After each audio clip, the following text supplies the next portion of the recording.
พุทธเจ้าพระองค์นั้นพร้อมทั้งพระธรรมและพระอริยสงฆ์เจ้าต่างหลาย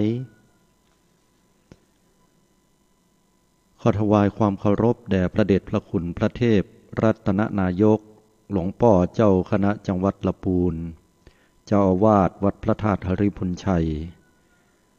ถวายความเคารพแด่พระเดชพระคุณพระเทพปริยัติหลวงพ่อเจ้าคณะจังหวัดเชียงใหม่เจ้าอาวาสวัดเจ็ดยอดพระอารามหลวงแทบใต้ไวสาหลวงพ่อท่านพระครูปริยัติยานุศาสตร์ที่ปรึกษาเจ้าคณะอำเภอเมืองเชียงใหม่เจ้าอาวาสวัดฝ่ายหินด้วยความเคารพท่านพระครูสมุวิสุวัตวรกิจโจผู้อำนวยการสถานีวิทยุ 104.50 เมกะเฮิรตซ์วัดฝ่ายหินรองเจ้าอาวาสวัดฝ่ายหินตลอดจนถึงพระเถรานุเถระเจ้าคณะพระสังฆาธิการทุกตนทุกองค์พระภิกษุสงฆ์สามเณรทุกรูปเจริญสุขสวัสดีอุบาสกอุบาสิกาสาธุชนญาติโยมพุทธบริษัทผู้ใฝ่ธรรมทุกท่านทุกคนขณะนี้ท่านกำลังติดตามรับฟังรายการใต้ห่มพระรัตนตรัยออกอากาศกุเจ้าของวันพุธเวลา 5 นาฬิกาจนถึง 6 นาฬิกาเป็นเวลา1 ชั่วโมงดำเนินรายการโดยอาตมาภาพอานาลัยโดยสาธุชนญาติโยมสามารถติดตามรับฟังรายการได้ทางสถานีวิทยุเพื่อการศึกษาพระพุทธศาสนาและวัฒนธรรมคลื่น FM 104.50 เมกะเฮิรตซ์วัดฝ่ายหินต้องขออนุโมทนากับผู้อำนวยการมาณโอกาสนี้สถานีวิทยุกระจายเสียงคลื่น FM 90.75 เมกะเฮิรตซ์เสียงป่าซางอนุโมทนากับคุณโยมลัดดาอินตางามเจ้าของสถานีพร้อมทั้งสถานีวิทยุกระจายเสียงทุกคลื่นที่ทำการกระจายเสียงออกอากาศอยู่ณขณะนี้โดยสาธุชนญาติโยมผู้ติดตามรับฟังทุกท่านสามารถโทรเข้ามาร่วมในช่วงท้ายรายการได้ที่หมายเลขโทรศัพท์096-680-6683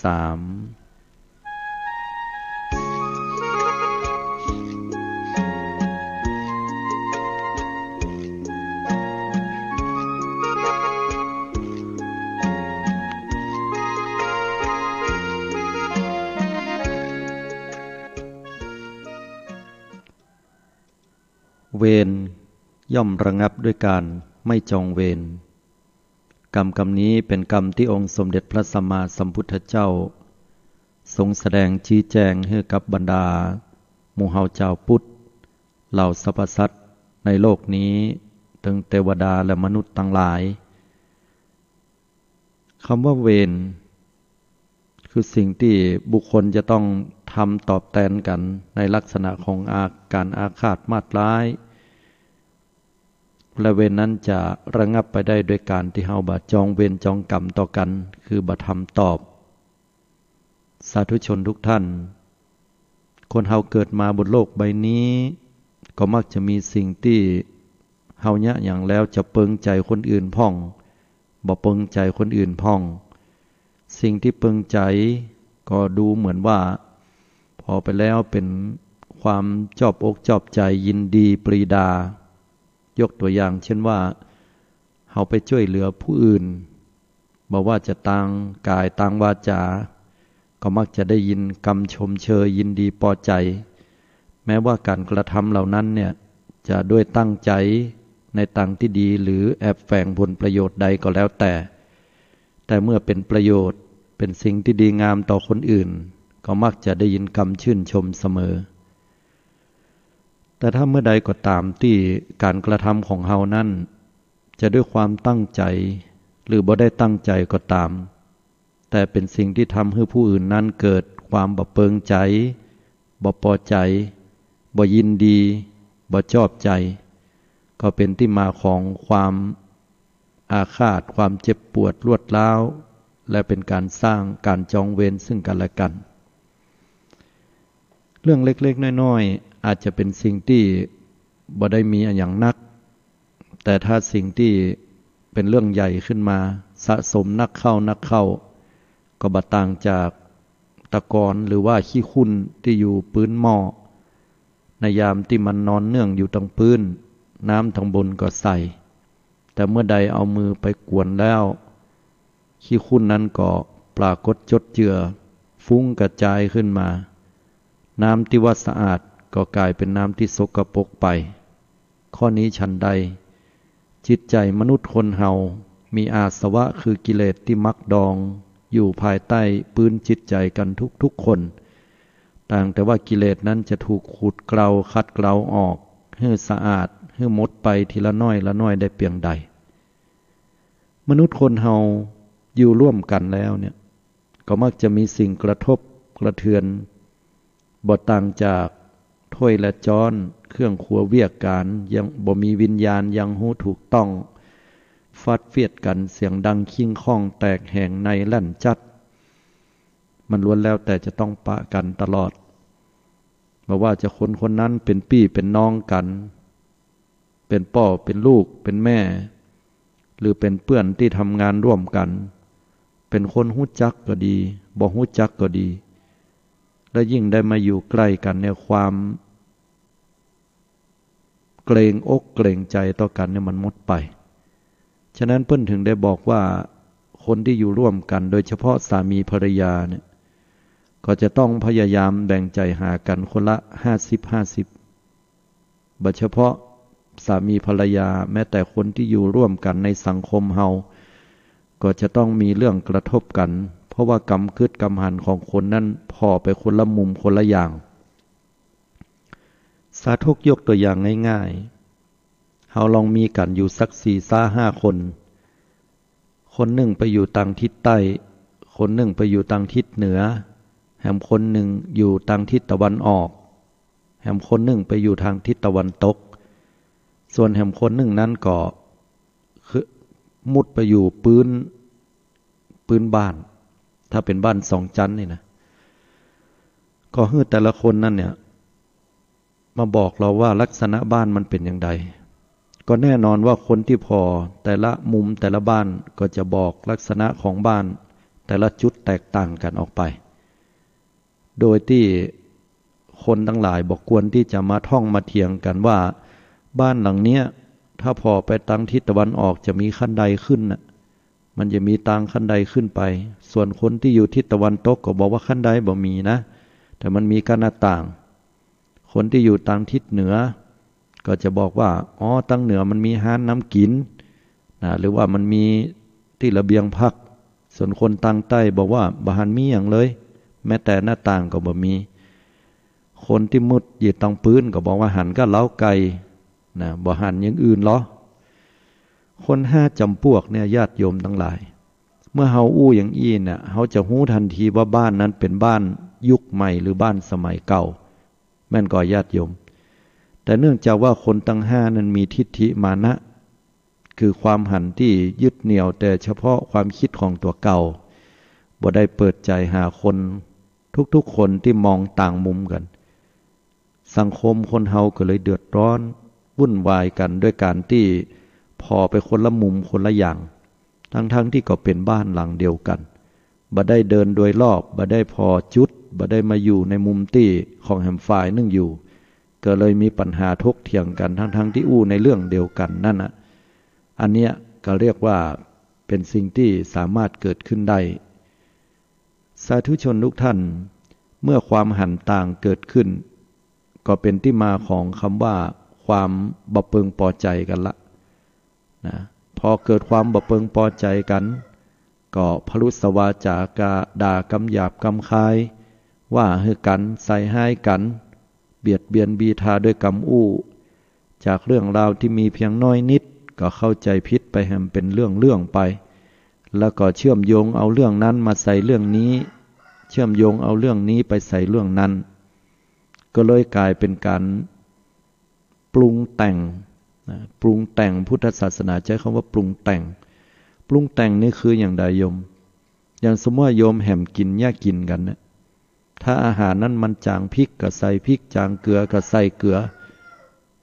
จางน้ำตาลก็ใส่น้ำตาลเนี่ยแม้แต่จางผงชูรสก็ต้องใส่ผงชูรสลงไปก็เพื่อที่จะให้มันกลมกล่อมอร่อยที่สุดถูกปากของคนผู้บริโภคมันก็บ่ต่างจากเรื่องราวที่เกิดขึ้นแต่ละเรื่องที่เป็นปัญหาปัจจุบัน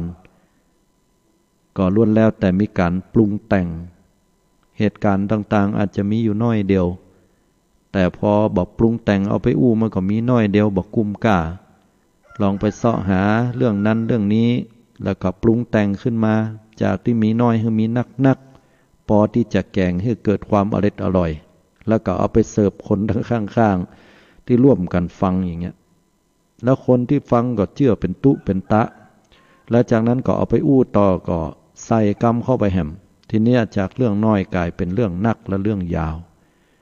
จากบ้านเหนือกลายมาบ้านใต้จากบ้านใต้ไปบ้านเหนือพิษหัวกันเดือดร้อนวุ่นวายอีกก็มีมาแล้วสังคมคนเฮานี่มันเป็นเรื่องที่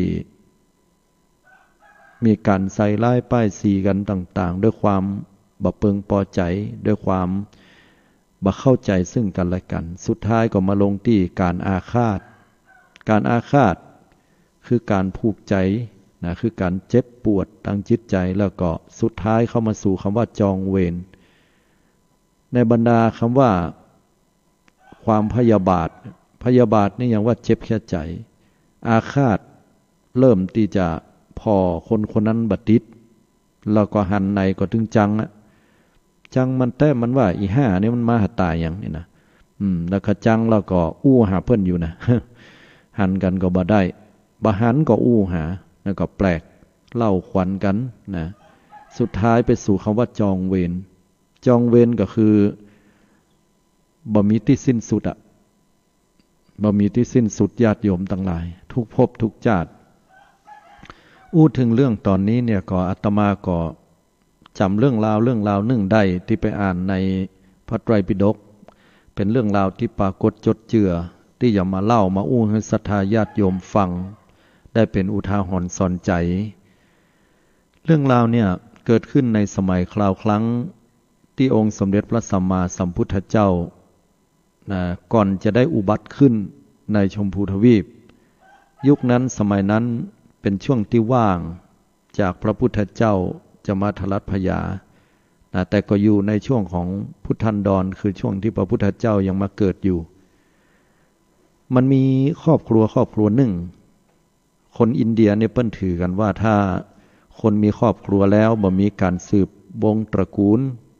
ลนั้นก็จะเป็นตระกูลที่หดหายแล้วก็ถือว่าเป็นอัปมงคลบ้านเฮาก็ฮ้องกันว่าตกคือตกจาทั้งแม่ก็ทั้งพ่อก็ต้องการที่จะอุ้มลูกอุ้มหลานเลี้ยงหลานกันต่อไปครอบครัวนี้ก็เช่นเดียวกันเป็นครอบครัวที่มีพ่อแม่แล้วก็ลูกบ่าวอยู่บ่เหมือนบ่นานพ่อก็ได้เสียไปแม่ก็เฒ่าชรามาละเริ่มเข้าสู่60ปลายก็มาคิดใจว่าโอ้ถ้าว่าปล่อยอย่างเอี้ยลูกบ่าวเฮาบ่เอาเมียสักเตื้อขยันขันแข็งยะให้ยะนาใส่สวนจัดเดียบ่ยอมเอาเมียเตื้อเนี่ยไผจะมาสืบวงตระกูลก็เลยมาปรึกษาอู้จากับลูกบ่าวบอกว่าลูกบัดเดี๋ยวนี้ลูกก็ใหญ่หน้ากล้าบานแล้วถึงเวลาที่จะออกเย้าเฝ้าเฮือนอยู่กับภริยาใหม่ที่จะต้องแต่งงานกันเนี่ยว่าจะได้อีแม่ต้องการเขาได้หลานแล้วบัดเดี๋ยวนี้เขาได้ลูกไปเขาอุ้มหลานเว้ยฝ่ายพ่อใจก็ว่าโอ้ก็บ่กึดแต่นะเฮาอยู่อีก็ดีแล้วอีแม่จะได้เรามาแต่งงานด้วยเฮาก็เลี้ยงอีแม่ได้มันบ่อั้นนะบ่อ้ายเฮ้ยถ้าเฒ่าถ้าแก่มาสัวจะมีไผมาดูแลพ่อก้อยสู่เป็นลูกคนเดียวบ่ใช่กาว่าอย่างนี้พี่น้องก็บ่มีกึดไปกึดมาก็ยังอีแม่ว่าแต่ได้แม่จะว่าได้ก็เอาอีแม่ว่าเตอะนะฝ่ายแม่ของพ่อใจคนนี้ก็เลยไปเสาะหาแม่หญิงที่มีตระกูลทัดเทียมกันก็มาแต่งงานอยู่กินด้วยกันที่นี่ฝ่ายพ่อใจกับแม่หญิงนี่ก็อยู่กันด้วยความน่าชื่นตาบานอยู่ไปอยู่มาเมินเข้าสักเป็นปีฝ่ายแม่ของพ่อใจแม่ผัวก็ถามว่าลูก ก็จะได้บ่เอาลูกเอาเต้าเฮ้ยเห็นน่ะอีแม่เคยอุ้มหลานแล้วนะบัดเดียวเนี้ยมึงเขายังได้กันหนัวก้าการก้างานบ่แปลงลูกแปลงเต้ากันเตื้อกะว่าอย่างนี้เนาะฝ่ายพ่อใจก็บอกว่าก็บ่ใช่อันนะก็แค่ได้อ่ะมันบ่มาเตื้อบ่มาเกิดฝ่ายไม่ยิงก็คืดอย่างนั้นก็ก็อย่าใดมันยังบ่มีเต้าบัดเดียวอยู่ไปก็ทนต่อเสียงที่แม่ผัวต้องมาถามบ่อยครั้งบ่ได้ในที่สุดก็คงเข้าใจว่าตัวเก่านี้ถ้าจะเป็นมันแต่นะอยู่กันมาปีปลายนี่ยังบ่มีลูกเตื้อฝ่ายแม่ของสามีหรือว่าแม่ผัวนั้นก็คิดว่าเอาบดีกากำเดียวเฮาไปเสาะหาเมียน้อยมาฮื้อนะเมียน้อยมาฮื้อผัวมึงเนี่ยแล้วก็มาอยู่กินกัน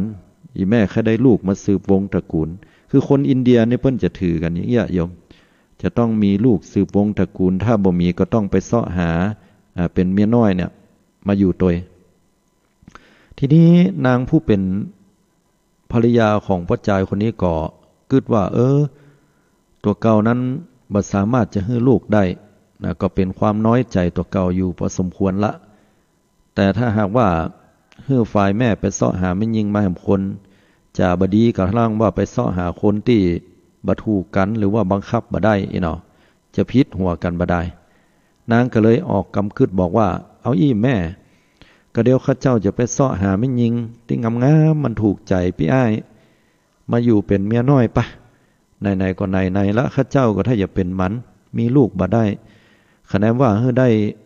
หลานมาอยู่ตัวก็ดีละข้าเจ้าก็ดีอกดีใจตัวละเนาะนะเอามาบ่ใช่ลูกข้าเจ้าก็จะฮักเหมือนลูกนั่นเนาะว่าอย่างนั้นบ่เหมือนมานานนางผู้เป็นภรรยาของพ่อใจคนนี้ก็ไปซ้อหาแม่หญิงคนหนึ่งนะที่มีรูปร่างลักษณะงดงามแล้วก็ได้ไปสู่ขอตามประเพณีแล้วก็ได้มาเป็นเมียน้อยอยู่ในฐานะเมียน้อยนางผู้เป็นเมียน้อยเนี่ยก็เชื่อฟังนางผู้เป็นเมียหลวงนะนางผู้เป็นเมียหลวงก็บอกว่าเนี่ยถ้าว่าน้องเกิดต้องขึ้นมาเนี่ยหักอกขึ้นมาเมื่อใดมีต้องเนี่ยจะไปฟังบอกไผ่เตเนอร์บอกอีปี้ก่อนนี่นะเดี๋ยวอีปี้เนี่ยจะดูแลพอกอยต้องของน้องให้ดีๆเพราะว่าสิ่งที่สำคัญที่สุดก็คือลูกของเฮาเนี่ยเดี๋ยวเกิดว่าไปตุบไปตำไปอย่างที่ไหนก็จะลำบากเดี๋ยวอีปี้จะเป็นแม่เลี้ยงให้เป็นอย่างดีน้องฝ่ายไม่ยิงผู้เป็นเมียน้อยเนี่ยก็เชื่อตั้งครรภ์ครั้งแรกมาแล้วฝ่ายแม่ยิงผู้เป็นเมียหลวงนี่ก็คิดใจว่าบ่ได้การละถ้าเกิดว่าหักแหมน้อยนี่ตัวนี้เนี่ยมันมีลูกออกมาแล้วฝ่ายแม่ก็ดีนะฝ่ายของผัวก็ดีทั้งสองเนี่ยก็จะต้องมีความฮักยินดีพอใจในเมียน้อยนี้และทรัพย์สินสลิงคารสมบัตินั่นก็จะตกไปสู่กับลูกของนางผู้เป็นเมียน้อยนั้นเฮานะมันก็กลายเป็นมาหัวเน่าหน่อยนะบ่ได้อย่างกับเปิ้นดีบดีเปิ้นล่างมาล่างไปไล่หัวออกบ้านไปเมื่อนางคิดอย่างอี้แล้วก็วางแผนผสมยาผสมยาแล้วก็ให้นางเมียน้อยนั้นกินนางเมียน้อยก็กินเพื่อจะทำทีว่าบำรุงครรภ์กินเข้าไปแล้วเนี่ยก็แท้งลูกออกมาครั้งแรกก็แท้งลูกเสียเลือดครั้งที่สองตั้งครรภ์แหมนางผู้เปลี่ยนเมียน้อยนั้นก็ยังบ่ได้อิคลิกใจเตื้อก็บอกให้เมียหลวงก็ผสมยาแล้วให้บำรุงครรภ์กินแล้วก็แท้งออกมาแหมทีนี้นางผู้เป็นเมียน้อยก็มาอิคลิกใจกึดละว่าก็เฮาอย่างมาต้องขึ้นมาแล้วต้องแท้งไปถึง2 ครั้งยาบำรุงอย่างเนี่ยกินเข้าไปแล้วเนี่ยเขาต้องเสียเลือดแล้วก็ตกลูกไปพอครั้งที่3นางเนี่ยบ่ยอมบอกเมียหลวงแล้วก็ปิดบังไว้พยายามที่จะเวลานุ่งผ้านุ่งครัวก็พยายามฮัดให้มันแน่นจนในที่สุดเนี่ยวันเวลาผ่านไปคนต้องเนี่ยคนที่เปิ้นพอเปิ้นจะหู้ว่ามันมีน้ำมีนวลหน้าตามันจะเต่งจะตึงคอมันจะเป็นอย่างใดพ่องต้องมันจะเป็นอย่างใดจะสังเกตลักษณะที่พึงผายดูอาการต่างๆเนี่ยมันจะหู้นะ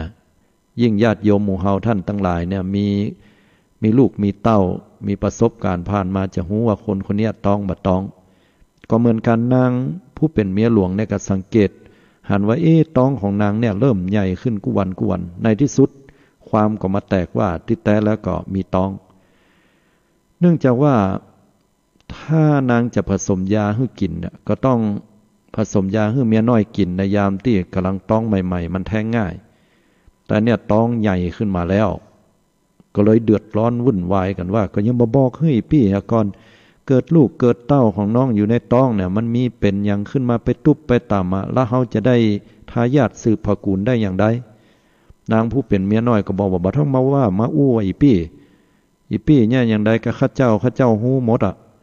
ผสมยาฆ่าเนี่ยบ่ล่างย่าอย่างอี้เนี่ยบ่หวังดีต่อกันนะ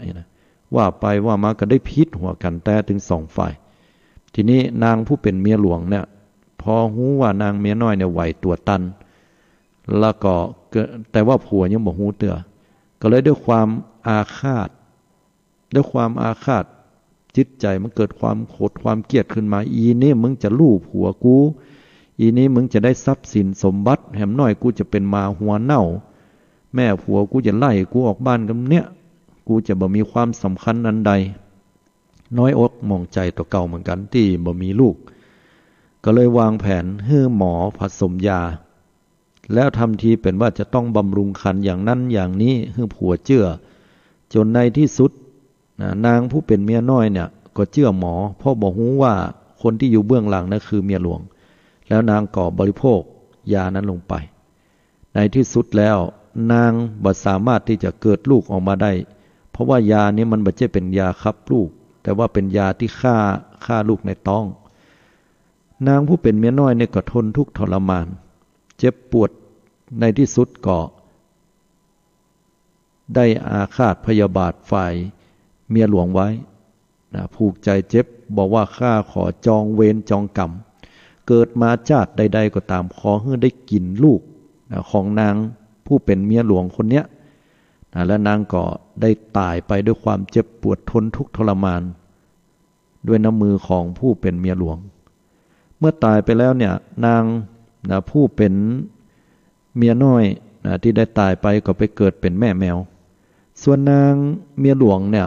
พออยู่ไปอยู่มาความแตกเนื่องจากว่าคนที่ปรุงยาผสมยาเนี่ยได้สารภาพบอกให้กับผัวของนางพ่อชายคนนี้ก็เกิดความโกรธความเกลียดแล้วก็เข้ามาถามเมียหลวงว่ามันแต้กันอย่างอั้นอย่างอี้ก็ได้เค้นเอาความจริงเรื่องราวต่างๆในที่สุดเมียหลวงก็จำเป็นเปิดปากบอกแม่นากาเย่ได้ราคาอยู่แล้วเนี่ยสู่ก็จะต้องไปหักมันกูวันน่ะเอาอกเอาใจมันอยู่หั่นน่ะข้าเป็นไผ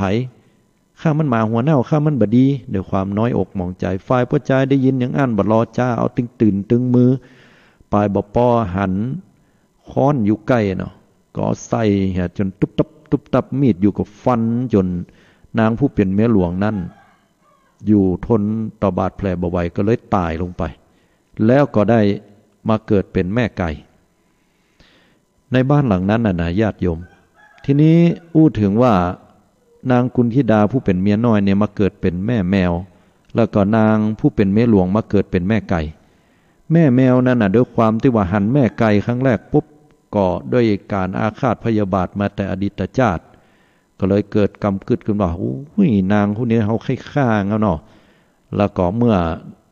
แม่ไก่เนี่ยได้ฟักลูกออกมาเป็นไข่เนาะเกิดออกมาก่อนเป็นไข่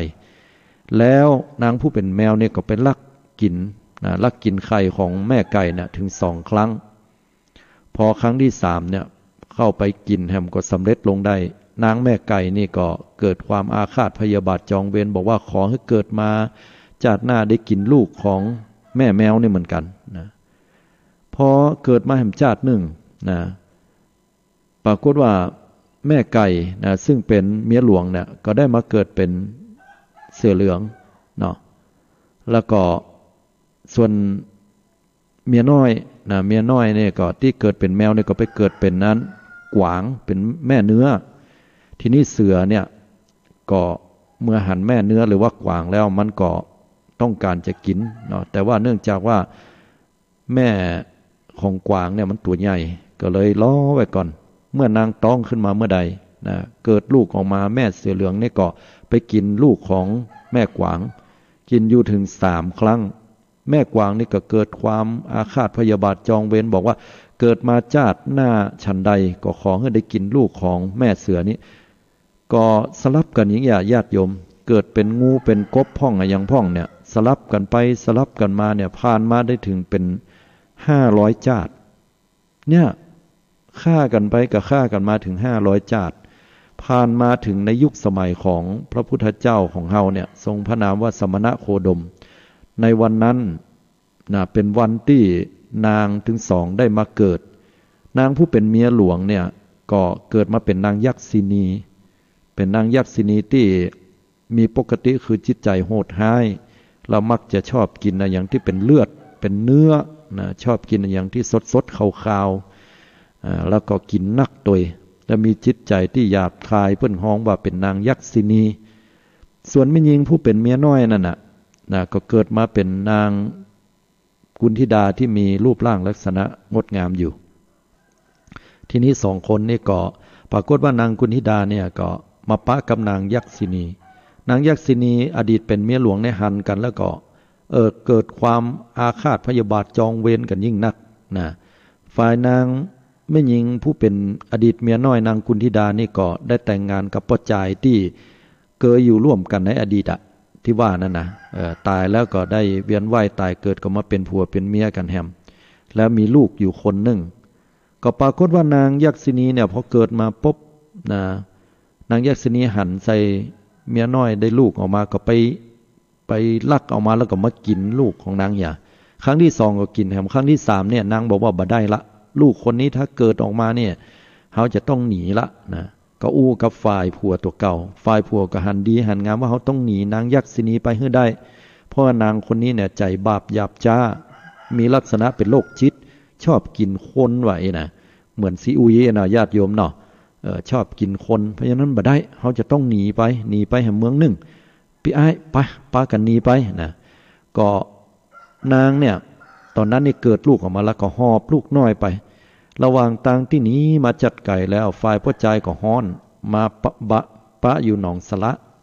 ปืนก่อไม้ใหญ่ก็ห่มเย็นมีหนองสละอยู่ฝ่ายพ่อใจก็ขออาบน้ำฝ่ายนางกุณฑิดานี่ก็อุ้มลูกอยู่ดีกินได้นางกุณฑิดานี่ก็ซัดตาหันเข้าใส่โอ้นางยักษินีเข้ามาใกล้แล้วมันมาได้อย่างใดลูกไหนมาก็บ่ฮู้นางยักษินีหันอย่างนั้นก็ขยากกินลูกของนางก็ล่นเข้าไปจะยับนางผู้นี้ก็หุยวักล่นหนีกันไปเข้าไปจนในที่สุดไปถึงหน้าวัดเชตวันมหาวิหารซึ่งในนั้นมีพุทธบริษัท4คือภิกษุภิกษุณีอุบาสกอุบาสิกาโดยที่ได้นั่งฟังธรรมของพระพุทธเจ้าด้วยความเคารพระหว่างนั้นเองเนี่ยพุทธองค์กำลังแสดงธรรมอยู่ในวิหารก็ปรากฏว่านางทั้ง2ก็ปากันล่นมาฝ่ายนางกุณฑิดานั้นก็อุ้มลูกให้ตัวหุยตัวแล้วก็เข้ามาในเขตวัดเขตวาปากประตูแล้วเข้ามาสู่พระเชตวันมหาวิหารเอาลูกนั้นวางแทบพระบาทคือเท้าของพระพุทธเจ้าคนทั้งหลายก็แตกตื่นกับโหอย่างเรื่องราวอย่างเนี้ยมันเกิดอย่างไผอย่างกันนางก็กราบไหว้ว่าข้าแด่พระองค์ผู้เจริญขอพระองค์ได้ให้ชีวิตใหม่แก่ลูกข้าเจ้าเถอะบัดเดี๋ยวนี้นางยักษินีคนเนี้ยใจบาปหยาบช้าจะฆ่าลูกข้าเจ้ามันฆ่าลูกข้าเจ้า2 เตื้อแล้วคนนี้เป็นคนที่3ข้าเจ้าบ่ยอมขอได้ช่วยข้าเจ้าตัวเตอช่วยให้ชีวิตใหม่ลูกข้าเจ้าตัวพุทธองค์ก็ตรัสให้สติกับนางขณะเดียวกันนางยักษินีที่ล่นมาเนี่ยเข้าวัดบ่ได้ต้องอยู่ปากประตูเนื่องจากว่าจิตใจบาปหยาบช้ากล่าวโดยพิสดารบอกว่าเทวบุตรเทวดาให้เข้าวัดบ่ได้แต่ว่าโดยกล่าวความเป็นจริงก็คือคนทั้งหลายที่เปิ้นมาวัดมาวาเนี่ยหันนางเป็นคนที่มีจิตใจอันอาฆาตลักษณะของคนบดีเปิ้นก็เลยยับตัวไว้บ่ให้เข้าวัดนั่น ที่นี้พระพุทธองค์ทรงได้หูอย่างอี้แล้วพระองค์ก็ได้อาศัยพระมหากรุณาธิคุณอย่างหาที่เปรียบบ่ได้ก็บอกให้พระอานนท์ว่าอานนท์เอ้ยไปฮ้องให้นางยักษินีเข้ามาหาเฮาที่นี่หรอพระอานนท์ได้พระดำรัสอย่างนั้นก็บอกให้คนทั้งหลายปล่อยนางยักษินีเข้ามานางยักษินีนั่นก็เข้ามาใกล้พระพุทธเจ้าแล้วก็ไปหันเข้าใส่นางผู้เป็นกุณฑิดาที่อุ้มลูกอยู่ประกองซัดอาหารเข้าใส่น้ำลายปุ๊เนี่ยจะลู่กระโดดเข้าไปยับแล้ว นางผู้เป็นเมียน้อยในอดีตหรือว่ากุนธิดาในก็บอกว่ามึงอย่าไปเข้ามาใกล้นะแล้วก็ให้หุยโดยพุทธองค์ก็ตรัสห้ามให้นางยักษินีนั้นนั่งลงแล้วพุทธองค์ก็แสดงธรรมบอกให้กับคนทั้งสองว่าสู่เขาทั้งสองเอ้ยเวรของสู่เขาทั้งสองเนี่ยถ้าบ่ได้มาปะเฮาตถาคตก็จะต้องมีอันจองเวรจองกรรมกันบ่มีที่สิ้นที่สุดชั่วกับชั่วกันนะน้อจะได้จะต้องมาจองเวรจองกรรมกันโดยแล้วพระพุทธองค์ก็ได้แสดงธรรมย้อนอดีตชาติให้เขาทั้งสองได้หูปฐมฤกษ์เบื้องต้นแห่งการที่ได้จองเวรจองกรรมกันพุทธองค์ก็เปรียบเทียบไปว่าการจองเวรของสู่เขาทั้งสองการอาฆาตพยาบาทก็บ่ต่างจากงูกับพังพรเหมือนหมีกับไม้สะค้อเหมือนกากับนกเก้าแมวเวรจะระงับโดยการบัดจองเวรเพราะฉะนั้นแล้วอย่าได้อาฆาตพยาบาทจองเวรกันเลยพระพุทธองค์ก็ได้ตรัสสอนเป็นธรรมะจนในที่สุดนางยักษินีผู้ที่มีจิตใจบาปหยาบช้าได้สติขึ้นมาพิจารณาตามธรรมตั้งใจฟังธรรมยกจิตไปตามกระแสที่พุทธเจ้าแสดงธรรมพุทธองค์ก็จูงนางยักษินีในจิตนั่นด้วยการที่ให้มีสติและฟังธรรมจิตก็หลุดพ้นได้เป็นพระโสดาบันเบื้องต้นนางยักษินีเมื่อเป็นพระโสดาบันแล้วความคิดที่จะฆ่าผู้อื่นบ่มีและพุทธองค์ได้ตรัสบอกว่าให้นางผู้เป็นกุนธิดาที่อุ้มลูกอยู่เนี่ยเอาลูกไปให้นางยักษินีเตอะนะนางกุนธิดาบอกว่าโอ้ไปให้นางได้อย่างไรก็เดี๋ยวมันเอาไปกินลูกข้าเจ้ากะพุทธองค์บอกว่าบ่มีละนางยักษินีคนใหม่นี่บ่ใช่เป็นยักษินีที่โหดเหี้ยมใจร้ายแล้วแต่ว่าเป็นผู้ที่เป็นพระอริยเจ้าชั้นโสดาบันละคือเป็นอริยเจ้าชั้นต้นนางผู้เป็นกุนธิดาหรือว่าเป็นเมียน้อยในอดีตชาติเนี่ยก็เชื่อฟังพระพุทธเจ้าแล้วก็ค่อยๆส่งลูกให้นางยักษินีนางยักษินีหันอย่างอันก็น้ำตาไหลพรากแล้วก็พิจารณาถึงวิบากกรรมตัวเก่าก็เกิดความอดสูสังเวชใจตัวเก่าเหลือเกินว่าเฮานี่บ่น่าเลยอาฆาตพยาบาทจองเวรต่อกันแล้วนางก็จุมพิษจูบที่หน้าผากของละอ่อนน้อยข้าเจ้าขอเป็นอโหสิกรรมฮือเนอข้าเจ้าบ่ขออาฆาตพยาบาทจองเวรนางผู้เป็นเมียน้อยในอดีตคนนี้แหมขอปลดปล่อยถึงมดถึงสิ่งกู้อย่างออกจากจิตจากใจขอให้ละอ่อนคนนี้จงเจริญวัยเยาว์ขึ้นมาใหญ่หน้ากล้าบานเป็นคนดีต่อไปเมื่อนางฮื้อปั่นปอนอย่างอี้ก็ทรงลูกฮื้อนางของกุนธิดาผู้เป็นอดีตเมียน้อยคนนี้นางผู้เป็นอดีตเมียน้อยคนนี้หันว่านางยักษินีนั่นแปลกไปก็เลยด้วยความซาบซึ้งใจที่นางบ่กินบ่ทำร้ายลูกตัวเก่าก็เลยแผ่เมตตาเหมือนกันว่าข้าเจ้าก็เหมือนกันนะอดีตชาตินั้นได้ลุ่มลงอยู่ได้อาฆาตพยาบาทจองเวรต่อกันข้าเจ้าก็ขอเป็นอโหสิกรรมให้นางยักษินีผู้นี้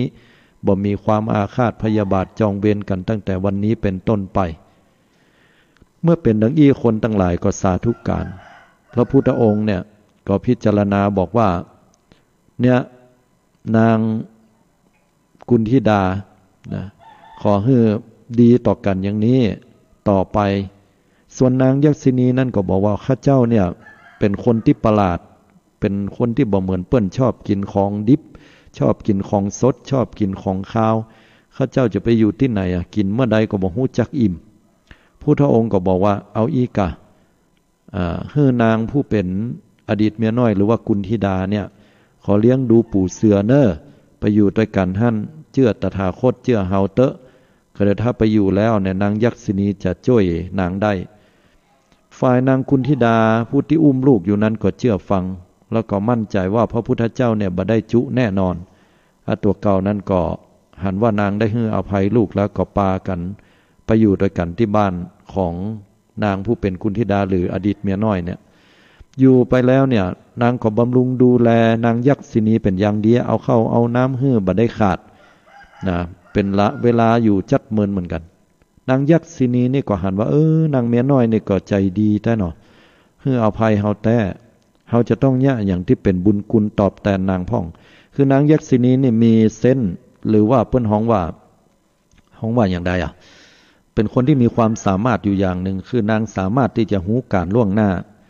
ว่าปีนี้เนี่ยฝนจะตกดีบ่ดีปีนี้จะแล้งบ่แล้งปลูกข้าวกล้าปลูกถั่วปลูกงาปลูกข้าวโพดที่ตั้งไหนแล้วจะได้ผลผลิตดีนางยักษินีนี่จะหูดีเมื่ออย่างนี้ละก็เลยบอกให้นางกุณฑิดาผู้นี้นางกุณฑิดาผู้นี้ก็ญะตามนั้นก็ได้เข้าได้ฟักแฟงแต่งเต้าได้อันอย่างต่างๆนักหนาป่าปานเกินกว่าที่จะบริโภคก็เอาไปขายในกาดในลีแล้วได้เงินได้ทองก็ล่ำก็โรยขึ้นมาคนตั้งหลายก็มาคิดว่านางนี่มันมีกระท่องกระถาอย่างดีแต่ก็เลยมาถามกุณฑิดาผู้นี้นางกุณฑิดานี่ก็บอกว่าเป็นแต่คนนี้กะนางยักษินีผู้เป็นสหายของเฮาเนี่ยเป็นพี่เป็นน้องกันเนี่ยนางหู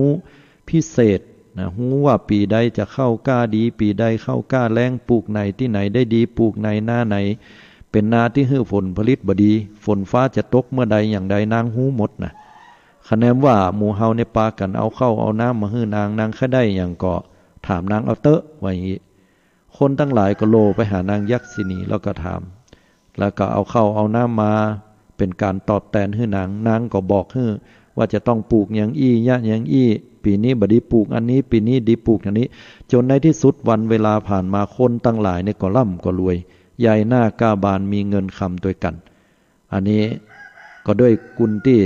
นางผู้เป็นกุณฑิดาหรืออดีตเมียน้อยนั้นได้บอกกล่าวให้คนทั้งหลายและในที่สุดแล้วนางยักษินีผู้นี้ก็เลิกกินของคบของข้าวของที่มันเป็นของที่คนทั่วไปเพิ่นบ่กินกันนางก็มาบริโภคในสิ่งที่เป็นพักไม้ไส้เขืออาหารเหมือนคนอื่นปรุงสุกใหม่ๆแล้วก็อยู่กินกันกับนางกุณฑิดาดูแลลูกน้อยของนางกุณฑิดาใหญ่หน้ากล้าบานอยู่ได้กันด้วยความผาสุกพร้อมกับครอบครัวด้วยกันนั้นสาธุชนญาติโยมพุทธบริษัททุกท่านเรื่องราวเหล่านี้มันเกิดขึ้นในอดีตชาติสมัยยุคของพระพุทธเจ้ามาแล้วเป็นอุทาหรณ์สอนใจให้หมู่เฮาว่าการที่คนเฮาอาฆาตพยาบาทจองเวรภัยแล้วเนี่ยมันจะเป็นเจ้ากรรมนายเวรต่อกันไปบ่มีที่สิ้นสุดในหนังสือที่เปิ้นกล่าวไว้นะเปิ้นก็บอกว่าการอาฆาตพยาบาทเนี่ยก็ยังน้อยกว่าการจองเวรถ้าเกิดการจองเวรไปแล้วเนี่ยกู้ภพกู้ชาติเนี่ยมันบ่มีที่สิ้นสุดแต่ฉะนั้นคนเฮาเนี่ยโคตรเกลียดภัยเนี่ยให้อภัยได้ภัยได้ก็ให้อภัยเถอะญาติโยม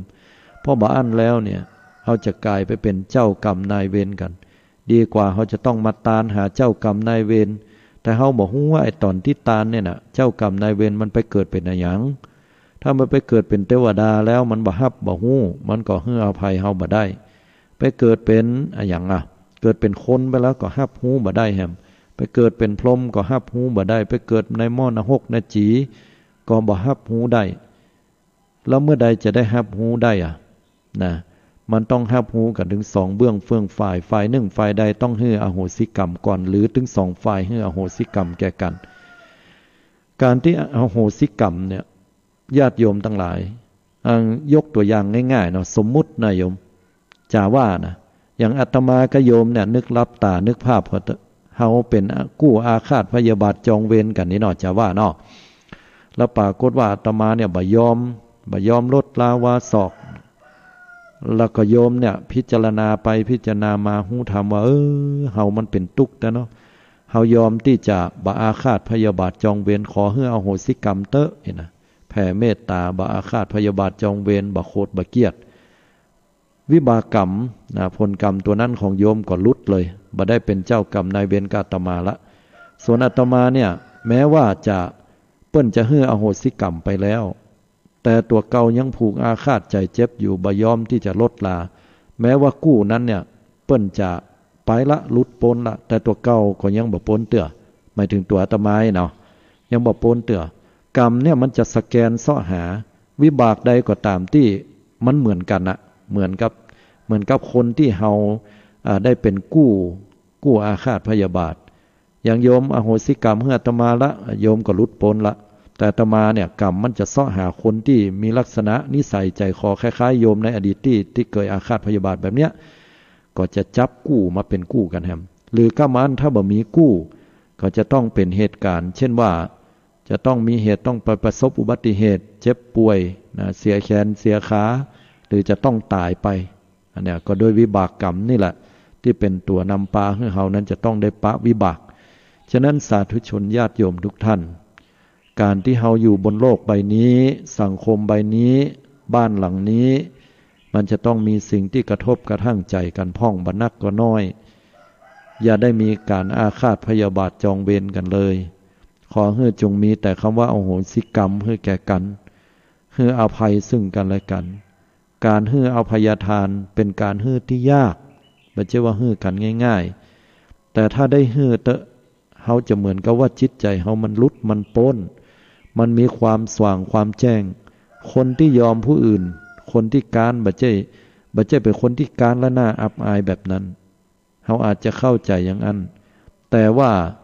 คนที่ให้อภัยคนที่ยอมและผ่านไปเนี่ยคือคนที่ชนะทุกสิ่งทุกอย่างและที่สำคัญคือชนะใจตัวเก่าพุทธองค์ถึงบอกว่าชนะตัวเองน่ะดีที่สุดนะเป็นดีที่สุดก็ฝากให้ญาติโยมได้พิจารณาในวันนี้ตัวเนาะ0966806683 โทรเข้ามากันได้เน้อญาติโยมฟังอยู่ที่ไหนตั้งใดเรื่องราวของนางยักษินีแล้วก็นางเมียน้อยที่ได้อาฆาตพยาบาทจองเวรกันไว้เนาะก็ฟังแล้วญาติโยมก็ได้คติสอนใจเรื่องราวเป็นอย่างใดพ่องญาติโยมก็โทรกันเข้ามา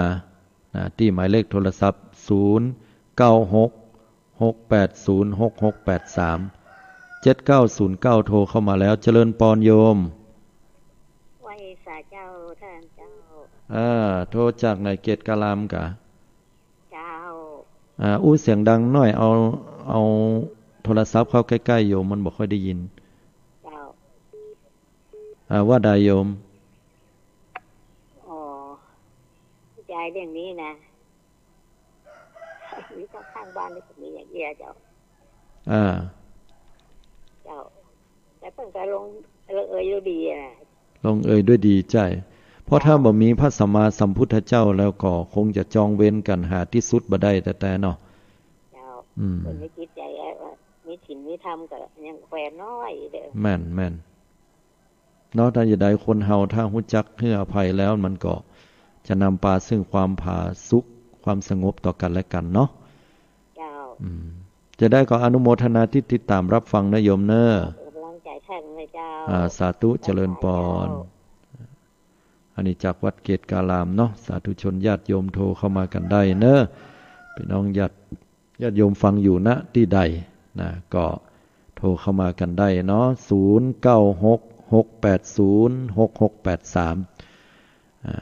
โทรเข้ามากันณโอกาสเวลานี้ได้มาปะศรัทธาญาติโยม2683โทรเข้ามาละเนาะขออนุญาตรับสายเนอะเจริญพรโยมเจ้าพระสาเจ้าท่านโทรมาจากไหนโทรมาจากดอนใจป่าแดดเจ้าดอนใจป่าแดดเนาะฟังรายการแล้วฟังเรื่องราวต่างๆฟังมาตลอดเจ้าเจ้าได้คติสอนใจจะได้จ้าจะได้อยู่ได้นับเดียวจ้ะการอภัยให้กันนี่มันดีครับก็เอาโหสิให้กันและกันนะจ๊ะเนาะการเอาโหสิกรรมเป็นสิ่งดีเนาะเป็นธรรมดาคนเฮามีโขดมีเกียรติแต่ถ้าอย่างใดก็ให้เอาโหสิกรรมกันได้มันเป็นดีสิ่งที่ดี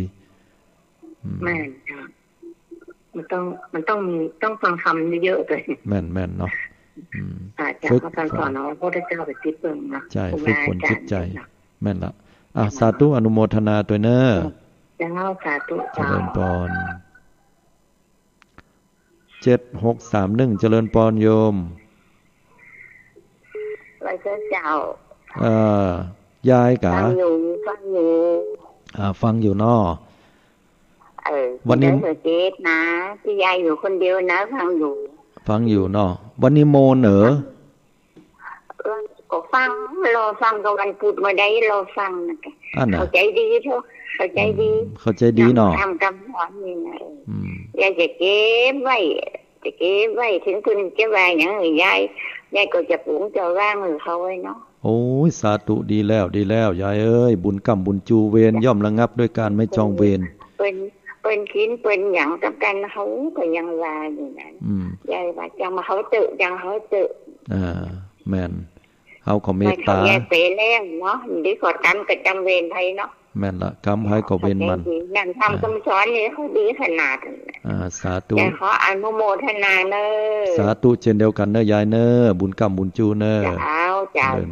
ยายจะโทรหาครูปันตุดเนาะสาธุเนอดีเลยสาธุอันนี้ก็เป็นกำลังใจที่ดีเนาะ9948เจริญพรโยมกราบไหว้สาค่ะอาจารย์เจ้าโอ้วันนี้คุณยองมาตักมาตายใจดีล่ำส่วนมาเขาตะวายอู่ยองซึ่งว่าอู่ยองก็แล้วมาอู่คาลาวเนี่ยเขาหน่อยใจเขาตื้อบ่โทรหาเฮาโทรเจ้าแต่บางทีก็ไม่ค่อยวางวันนี้จังมาเขาอาจารย์นี่เขาดีการจ้องเวรอาคาตมาได้ทำหือปินกรรมปินเว้นขามภพขามชาติไปเนาะแม่นแต่ถ้าเข้าหืออภัยแล้วมันก็หมดกันหันแล้วเนาะใช่นี้เป็นนี้กรรมต่อไปกันนะเจ้าแม่นถูกต้องถึงแม้ว่าตอนนั้นที่เฮาจะหืออภัยน่ะแฮมฝ่ายนึงอาจจะบ่หืออภัยแล้วเฮาว่าก็เฮาหืออภัยแล้วคนนั้นมันยังมาเยะเฮาก็เพราะว่าคนนั้นมันยังบ่หืออภัยเฮานั่นน่ะแล้วเฮาก็บอกว่าเฮาเนี่ยหลุดพ้นแล้วแต่ว่าวิบากกรรมในอดีตนะที่มันยังติดตามลามตัวเฮามาก็ยังหือผลอยู่เฮาก็อดทนนะจนกว่าเขาจะอโหสิกรรมหรือว่าจากกันไปเนาะเฮาก็หลุดก็พ้นฉะนั้นก็ต้องอดทนเนอะจ้าจังสมมุติว่าแต่บางคนนะเวลามีโกรธเกลียดเฮาเนี่ยตู้อันอีกแสดงว่าเขายังมีใจที่จะให้อภัยเลยเนาะแต่เฮาก็ให้อภัยไปแล้วนี่นะจ๊ะถูกต้องสาธุโดยถูกต้องแล้วโยมทำถูกต้องอย่าได้ขอพี่กำลังใจให้นะโยมเนอะจ้าคือกำลังใจพระอาจารย์เนอะหักษาสุขภาพเนอะจ้าสาธุเจริญพรอันนี้ญาติโยมทั้งหลายอันมือไปโดนเข้าใส่นะโทรเข้ามาใหม่นะโยมเนอะกดปิดไปหาละหันจะได้เห็นก็ตามญาติโยมสาธุชนทุกท่านมันการให้อภัยเป็นเรื่องที่บัดเจว่าง่ายๆต้องค่อยๆอบรมจิตใจตอนที่เฮาโกรธเฮาเกลียดกันเนี่ยมันจะว่าจะให้อภัยได้นะมันจะคนเฮามันจะธรรมชาติมันจะหันแก่ตัวกันหมดนะแล้วก็หันว่าตัวเก่าถูกหมดอะตอนโคตรมันจะบ่หันว่าตัวเก่านี่ก็ผิดรอมันบ่กึดอันรอให้ใจเย็นๆนะแล้วก็ก้อยแผ่เมตตาก้อยให้อภัยกันไปก้อยฝึกก้อยฝนก้อยอบรมกันไปเนาะคนเฮาก็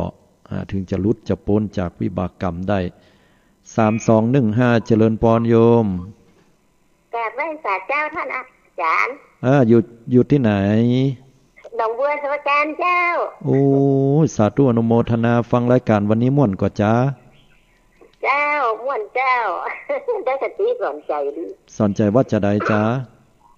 เจ้าเพราะว่ามันความจริงมันร้อนเนาะอย่างน้อยเดียวมันก็ไปอู้กันนะเนาะแม่นธรรมชาติคนเฮาจะเป็นอย่างนั้นนะฮะชอบเล่าขวัญเพิ่นว่านะคือมันม่วนโยมเล่าขวัญเนี่ยยอมรับตะกอนเมื่ออาตมาเป็นเจ้าบ้านก็หันเพิ่นเล่าเพิ่นอู้กันนี่นะเฮาก็ดูไปฟังพอมันก็ม่วนแต่เฮ้ยว่าคนนั้นว่าคนนี้ขนาดไฟฟังเพิ่นอู้กันนะแม่นแต่โยมแม่นี่บ่อู้เด้อบ่เอาไปอู้ตะกอนเด้อเพราะเหมือนเปิ้นดีละเฮาบ่ได้เล่าฟังอยู่เนาะแล้วก็ดีแล้วท่านอาจารย์ให้กำลังใจเนาะอนุโมทนาเหมือนกันเนอะอยู่ดีมีสุขเจ้าปันทุกวันพุธเนอะติดตามเนอะสาธุอนุโมทนาเจ้าสาธุเจ้าการเล่าขวัญเนี่ยญาติโยมมันม่วนเนาะแต่ลองเฮาเป็นผู้ที่ถูกเล่าขวัญนะเฮาจะรู้สึกขับข้องใจอย่างใดก็บ่ฮู้ได้หายนะคนอื่นเนี่ยมันอย่างมาม่วนนะแต่ยิ่งเป็นเรื่องของอันนั้นอันนี้เนี่ยตัวบ่ฮู้ก้าวผัวมันปะแปลงตาน้อยตาใหญ่ใส่อีนั่นไปตะปุ้นน่ะอีน่ะเฮ็ดทั้งหมดแต่เตื้อเพิ่นก็บ่มีหยังก็ฮู้ก็มันก็ฝ่ายผู้ชายก็อู้ถึงเรื่องนั้นเรื่องนี้เนาะโอ้อันนี้มันอย่างงามแท้งามว่าน่ะก็เมียคนอื่นเพิ่นแต่เนาะก็มันก็เล่านั้นเล่านี้รวยอย่างหั่นบ้านหลังบ่เล็กบ่เล่นกู้หนี้ยืมสินธกสนั่นกะว่ากันไปเอ้า เฮ้ยสังคมมันมี108,900อ่ะที่จะว่าให้กันอ่ะมันตึงมีนะญาติโยมทั้งหลายเพิ่นถึงได้บอกไว้ไงว่านั่งกัน5 คน นั่งกัน5 คนเล่าขวัญบ่ฮู้จะเอาหยังมาเล่าสุดท้ายเหลือหยังละเอาผัวตัวเก่ามาเล่าอย่างเพิ่นว่า ฝ่ายปัจจัยก็บ่ฮู้ปัจจัยเนี่ยบ่ค่อยเล่าขวัญอย่างเท่าใดแต่แม่นหญิงเนี่ยมันตึง Talk of the Town อ่ะ เล่ากันไปเล่ากันมาเรื่องผัวหมดแล้วเหลือก็เรื่องตัวเก่าบ่กล้าเล่าภายลูกไปก่อนระวังให้ดี5 คนเนี่ยนะแฮม4 คนมันจะเล่าขวัญตะก้นเพราะฉะนั้นเพิ่นเลยมีวิธีเขาว่าหมู่เฮาทั้งหลายแรงก็แรงแล้วเน้อบัดเดี๋ยวนี้จะได้ปิกบ้านปิกจองไปแห่ยะว่าแฮมกินกันให้ผัวให้ลูกละไปย่างก่อนวันนี้มันพูกปะกันใหม่นะลูกพร้อมกัน ภัยก็ตามที่ลูกก่อนระวังให้ดีเน้อจะโดนเล่าขวัญนะญาติโยม มันเป็นเรื่องแต่เนี่ยคนเฮามันชอบเล่าขวัญการเล่าขวัญมันม่วนก็แต่โยมแต่ว่าฮู้ก็ว่ามันเป็นอกุศลจิตมันเป็นวจีกรรมเพิ่นฮ้องว่ากรรมที่บดีฝ่ายวาจานะฝ่ายทางจิตใจเฮาเนี่ยมันจะสะสมสังสมอยู่ในจิตแล้วเมื่อใดเฮารับวิบากกรรมจากเจ้ากรรมนายเวรที่เฮาเคยอาฆาตต่อกันกรรมมูนี้ก็จะไปสะไปสมให้เฮาได้รับวิบากกรรมนักยิ่งกว่าเก่าลงไปแฮมยิ่งเล่ายิ่งว่าก็ยิ่งสะสมพอเฮาบอกโอ้ญาติโยมทั้งหลายถ้าบ่มีพระพุทธเจ้านี่นะเฮาก็จะต้องมีการอาฆาตพยาบาทจองเวรจะต้องมีการได้เบียดเบียนผู้อื่นถึงกายเบียดเบียนผู้อื่นถึงวาจาได้ด่าได้แจ้งได้เล่าได้ว่าให้ผู้อื่นกรรมแต่ก็ดีบัดแต่ก็ดีนะล้วนแล้วแต่เป็นวจีกรรมถ้าเฮาบ่ได้อู้ด้วยความเมตตาบ่ได้อู้ด้วยเจตนาที่ดีนะญาติโยมนะฉะนั้นแล้วก็เรื่องราวของนางยักษินีแล้วก็เรื่องราวของสิ่งที่อาตมาได้เอามาเล่ามาบอกเนี่ยก็หวังว่าจะเป็นอุทาหรณ์สอนใจเป็นธรรมะให้กับหมู่เฮาทุกท่านได้รู้จักการปลงวาง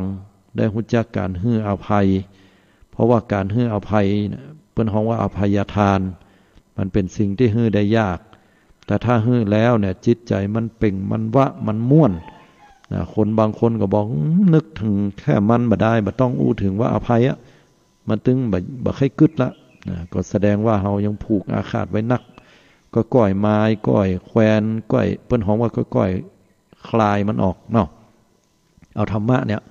ใส่จิตใส่ใจให้นักๆพิจารณาไปติ๊กๆว่า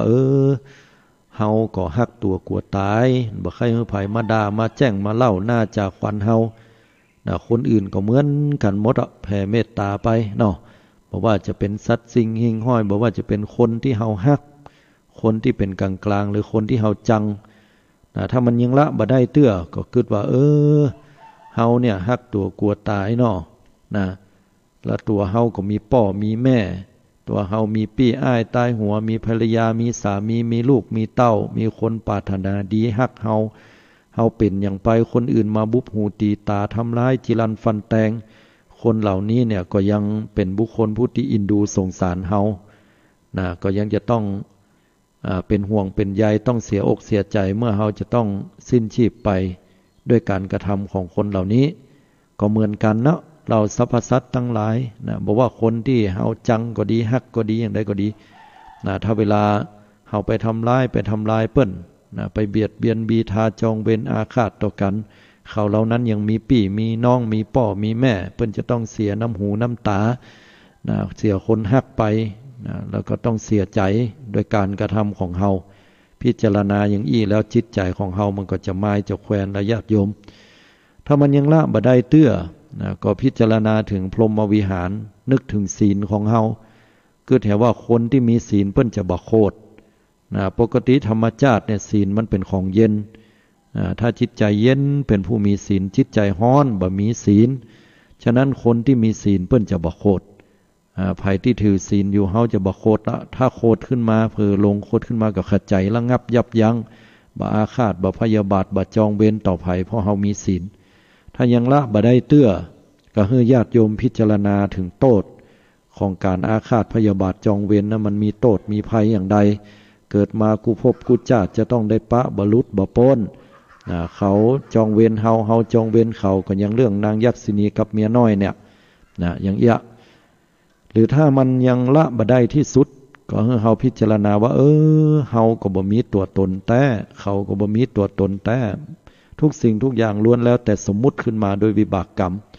นะเฮาเมื่อเฮาบ่มีแล้วเฮาจะไปจองเว้นไผผูกไว้ก็เหมือนเฮากำมือเฮาแน่นๆน่ะเจ็บปวดมือบ่ได้แบออกมาบ่มีหยังมีแต่ความว่างเปล่ากับความสูญเสียฉะนั้นเฮาจะบ่ยึดมั่นถือมั่นจะบ่โกรธบ่เกลียดก็ให้อภัยกันไปอาตมาภาพมาถึงช่วงสุดท้ายรายการ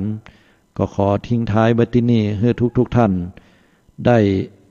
พ้นจากความอาฆาตพยาบาทจองเวรให้อภัยซึ่งกันและกันขอความผาสุกบังเกิดแก่โลกใบนี้เกิดแก่สังคมเฮาให้ทุกท่านนั้นได้มีความสุขความเจริญห่างไกลโรคระบาดโควิด -19 และเจริญด้วยอายุวันนะสุขภละมีความสุขความเจริญกันทุกท่านทุกคนต่อไปก็ขออนุโมทนาและปะกันใหม่ในโอกาสหน้าต่อไปเจริญ